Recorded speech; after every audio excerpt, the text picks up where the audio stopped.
በስመ አብ ወወልድ ወመንፈስ ቅዱስ አሐዱ አምላክ አሜን። ኅዳር 14 2018 በዕለተ ሰንበት በቅዳሴው ላይ የሚነበቡ ምንባባት፣ የሚሰበክ ምስባክና የሚነበብ የዕለቱ ቅዱስ ወንጌል ይህ ነው። ገባሬ ሰናይ ዲያቆን ወይም አንደኛ ዲያቆን የሐዋርያው ቅዱስ ጳውሎስ መልእክት ቆላስይስ ምዕራፍ 1 ከቁጥር 12 እስከ ፍጻሜ።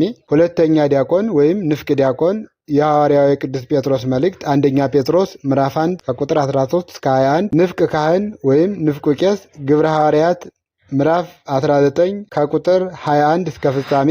በቅዳሴው ላይ የሚሰበክ የዕለቱ ምስባክ ኩሎ ዘፈቀደ ገብረ እግዚአብሔር በሰማይኒ ወበምድርኒ በባህርኒ ወበኩሉ ቃላያት ኩሎ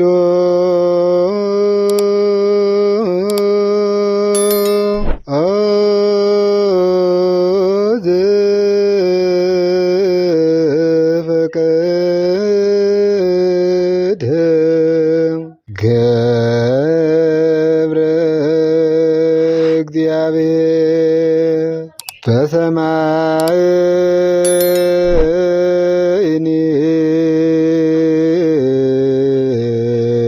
ወበምድርኒ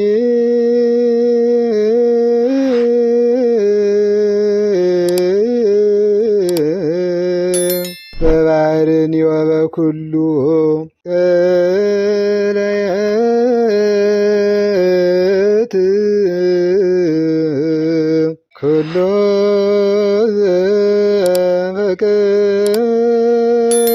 ዘፈቀደ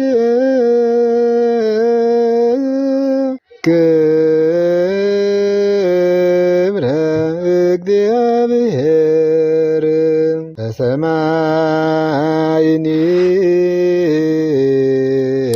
ወበምድርኒ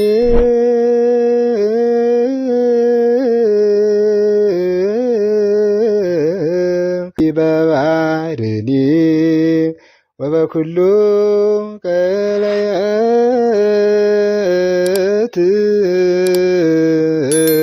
ኩሎ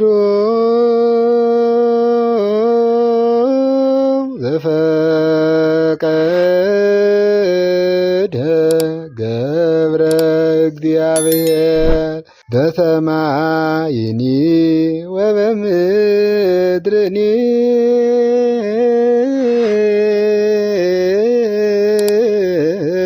በባህርኒ ወበኩሉ ቀላያት።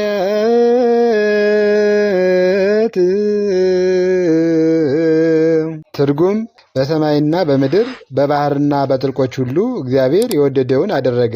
መዝሙር 134 ከቁጥር 6። ይህን ቃል የተናገረው ነቢየ እግዚአብሔር ልበ አምላክ ቅዱስ ዳዊት ነው። ነቢየ እግዚአብሔር ልበ አምላክ ቅዱስ ዳዊት አምላካችን እግዚአብሔር የወደደውንና የፈለገውን ማድረግ እንደሚችል አስቀድሞ የተናገረው ነው ማለት ነው። የዕለቱ ቅዱስ ወንጌል የቅዱስ ዮሐንስ ወንጌል ምዕራፍ 5 ከቁጥር 16 እስከ 28። ስለዚህም በሰንበት ይህን ስላደረገ አይሁድ ኢየሱስን ያሳድዱት ነበር፣ ሊገሉትም ይፈልጉ ነበር።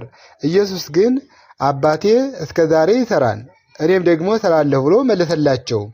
እንግዲህ ሰንበትን ስለሻረ ብቻ አይደለም፣ ነገር ግን ራሱን ከእግዚአብሔር ጋር አስተካክሎ እግዚአብሔር አባቴ ነው ስላለ፣ ስለዚህ አይሁድ ሊገሉት አብዝተው ይፈልጉ ነበር። ስለዚህ ኢየሱስም መለሰ እንዲህም አላቸው፣ እውነት እውነት እላችኋለሁ አብ ሲያደርግ ያየነው ነው እንጂ ወልድ ከራሱ ሊያደርግ ምንም አይችልም።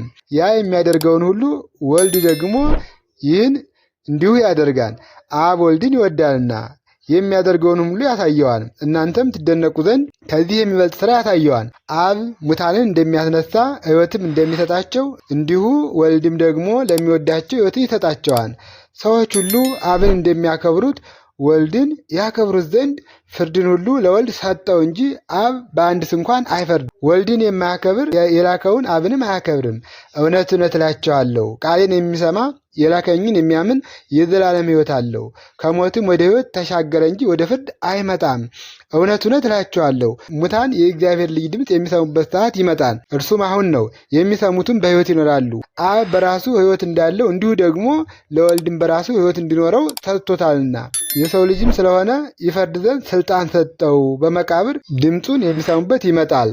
ስለ ቃሉ የአምላካችን የልዑል እግዚአብሔር ስሙ ዛሬም እስከ ዘላለም የተመሰገነ ይሁን።